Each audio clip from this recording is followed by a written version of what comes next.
This is the skill of using examples and illustrations. This skill is very important to a teacher because it enables him or her to clarify difficult ideas and concretize abstract concepts. It is often said that if a teacher cannot provide an illustration or an example when he is using such concepts as inflation in an economic lesson, or slavery in a history lesson, or even symmetry in mathematics, the students may be unable to understand the ideas and they may wonder if the teacher himself really understands them. Since concrete examples and images are necessary for understanding new and difficult concepts, the skill of using examples and illustrations is basic to good teaching. It is therefore important to master this skill during teaching exercises. The purpose of focusing on this skill is to highlight the important features of examples and illustrations. First, there are two main approaches to the use of examples and illustrations. In the initial approach, you may start by using the idea or concept which you want the learners to grasp. Then you follow it with an example or illustration explaining it. This is the deductive approach. In the other approach, you start by providing examples that illustrate a concept. Then after that, you generalize and make inference from the cited examples. You try to induce the learners to arrive at the correct conclusion. In this approach, the teacher may not give the learners what the examples illustrate, but encourages them to make their own conclusions. This is the inductive approach. As a teacher, you are free to adopt any of these approaches or use both of them as you wish when delivering a lesson. Second, there are guidelines to follow in order to make effective use of examples. These are: 1. Always start with simple examples which the learners can easily understand and then move progressively to more complex ones. Emphasize only the relevant aspects of the example. In case you use a visual illustration, keep it simple and free from unnecessary details that may detract learners' attention. 2. Select and use examples that are within the range of the student's experience in terms of knowledge and skills.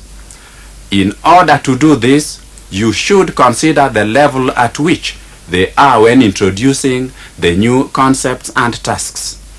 Remember that examples and illustrations outside the range of the learner's experience is useless and will not contribute to understanding of the concept at hand. Do not overemphasize or repeat an example in the hope that by doing so, it will clarify an abstract concept. It can only succeed if it is a relevant example. Remember to relate the example or the illustration to the main idea or concept, and do it yourself or have the students do it. This is the only way to help them. Note that the example clarifies or substantiates the concept.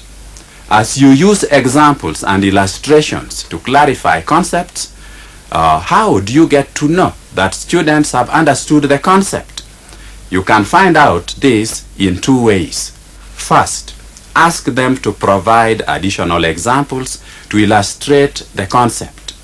In case their examples are correct, then they have grasped the concept. Second, pose to them irrelevant examples to the concept being discussed. Find out if they can identify them. Use these non-examples later or when you are almost concluding the discussion. There are other points which could be highlighted in this skill, but the major ones are: 1. Keep within the range of the learner's experience. 2.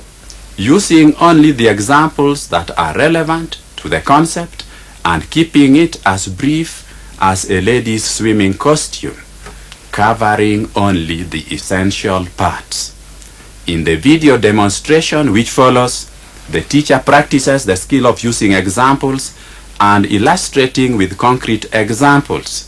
As you watch the video, check and note the points which have already been given. We know how much in life we make agreements, either between a man and a wife or between two individuals. Let us look at a kind of serious agreement that sometimes a head of state makes with people. Umolo, come out. Lorraine, come out. Come out quickly. Umolo, come out. Lorraine, come out. And face the class. Face the class. Face the class. Come here. Face the class. And talk loudly. Repeat after me. I, Omolo, take thee, Lorraine, to be my wedded wife. Take thee, Lorraine, to be my wedded wife. In sickness and in health. In sickness and in health. For rich or poor. For rich or poor. Go and sit down. Go and sit down. It's okay. We shall not take your part. That is a solemn, serious agreement between two people.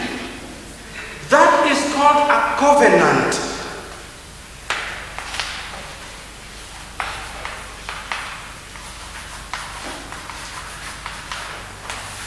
A covenant is an agreement between two people, a solemn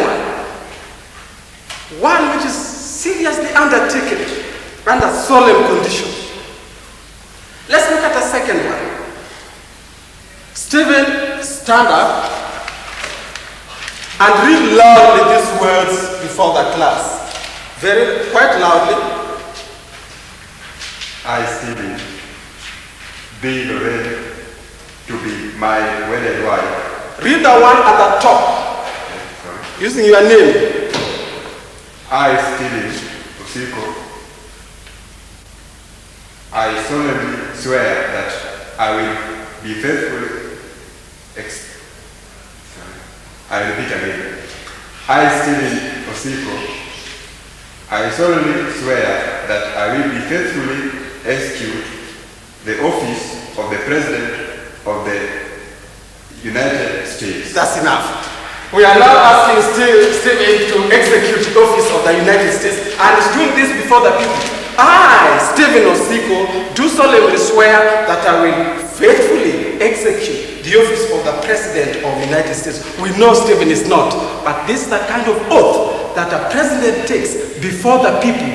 Binding is an agreement between the president and the people, in which the president says, I will serve the people and protect the Constitution. Therefore, we see from those examples that a covenant is an agreement between two people or parties.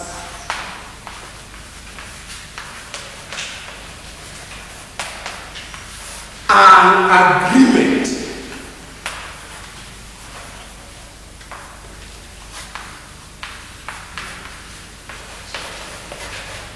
Two people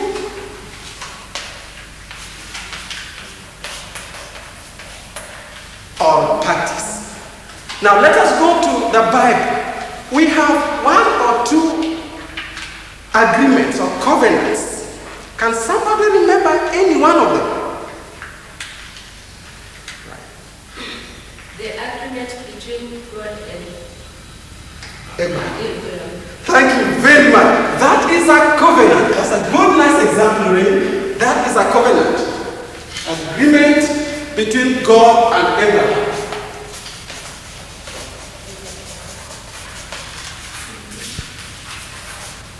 We shall not describe what it was all about. A second one was one between Moses and God.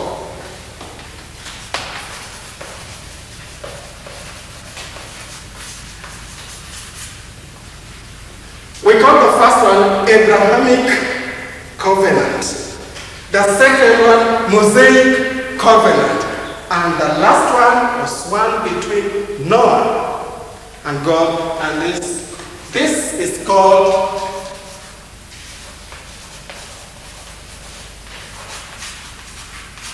Noahic covenant. A covenant is therefore an agreement between two parties, and we find that in the Bible, a covenant is sealed with a certain activity. Like when Lorraine marries Stephen or Molo, a ring is put to seal that agreement.